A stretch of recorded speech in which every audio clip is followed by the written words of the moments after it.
Magandang hapon po sa inyong lahat mga kaibigan, Luzon, Visayas at Mindanao at kahit iba't ibang panig ng daigdig.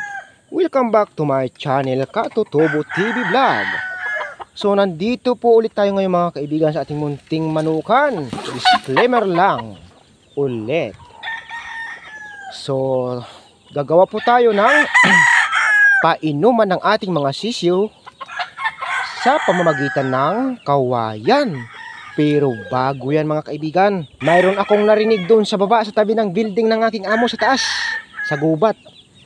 Maaring sisiw po yun. Baka namisa na po yung inahin ko na nasa gubat mga kaibigan na naglilimlim. Dahil siya ay nangitlog sa gubat at doon na nagsisiw. So kukunin ko po siya mga kaibigan. So tara na po mga kaibigan, huwag na tayo magtagal. Puntahan na po natin ang mga sisiw na nagsisiyapan na aking narinig sa tabi ng aking amo sa taas banda na bahagi ng gubat. Time out muna po tayo. Choing! Ayan po mga kaibigan, dito na po tayo sa pinakadulo ng ating sagingan ng aking mga amo. So, binabayin po natin ito mga kaibigan, yung kanal na ito. What is this? Ayan. Nakita nyo ba yan mga kaibigan? Ayan po mga kaibigan, nakita nyo ba ito? Ahas na naman po ito mga kaibigan. Pinagbalatan naman po ng ahas. Ang galing ha. Sabi nila kasi mga kaibigan, ayon sa kwento, swerte daw kapag nakakita ka ng balat ng ahas. Ayun. Ayan po siya mga kaibigan oh. Ating inahin.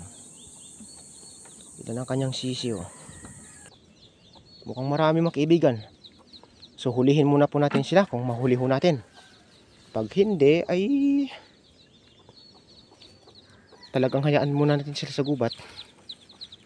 Ilang piraso yan? 4, 9. Ayan, 9 po mga kaibigan ang kanyang sisiw. Hulihin muna po natin siya mga kaibigan. Time out muna po tayo. Choing. Ayan po mga kaibigan, nahuli na po natin ang ating inahin na may sisiw. Ayan o. So time out muna po tayo mga kaibigan. Akyat na po tayo pataas. So ayan po mga kaibigan, natapos din po ang ating misyon. Nahuli na po natin yung ating inahin sa gubat na mayroong sisiw. So ang kanyang sisiw mga kaibigan ay 9 na piraso. Ayan. 9 na piraso po mga kaibigan kanyang sisiw. Grabe, ang gaganda ng kanyang mga sisiw, healthy. Ang inahin po nito mga kaibigan ay may kasama pang inahin na isa, yung kanilang principal, kumbaga pinakananay sa lahat. Ang dugo nito mga kaibigan ay mistiso lang, hindi ito puro. Pero ang anak nito ay masasabi ko na 3/4 na rin. Kasi ang nakalahi sa kanya mga puro at saka 3/4. Ayan. So ang tabayanan po natin mga kaibigan maya maya. So pahinganin muna natin sa mga kaibigan dito sa taas para makapagpahinga siya at ang kanyang mga sisiw. Stress na stress eh. Hapong-hapo. Ayan, mamaya pag lubog ho ng araw, saka po tayo magpapatuka ng ating mga alagang sisiw. Mamaya siguro mga alas 5.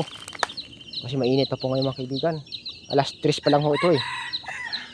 So, yung isang inahin na lang po mga kaibigan ang ating hinihintay kung marinig ho natin yung kanyang sisiw na mag-ingay. Yun na lang po ulit ang ating huhulihin. Ito po kasi mga kaibigan, kaya hinuli ko.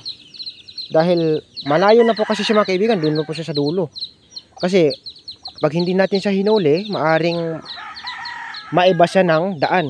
Kumbaga baka hindi na po siya pupunta dito sa kubo. At magiging labuyo na ang kanyang style nito kapag napabayaan siya.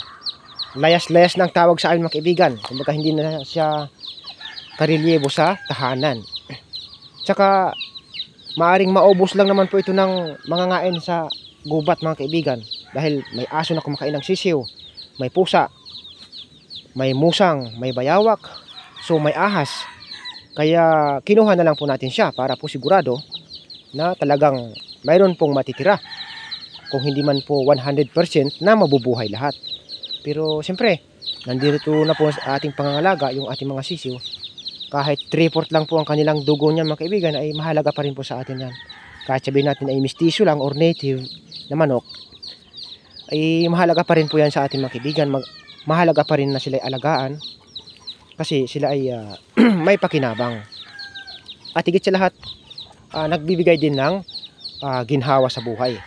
Kasi sa oras ng pangailangan, pwede naman po silang maibenta pag sila ay lumaki na. So ayan po mga kaibigan, hanggang dito lang po muna magtatapos sa aking video. Ito ay ibibidyo ko din po mamaya sa pagpapatuka ng mga sisiw at saka tandang. So time out muna po tayo mga kaibigan. Thank you so much po sa inyong lahat. Bye bye you. Swing.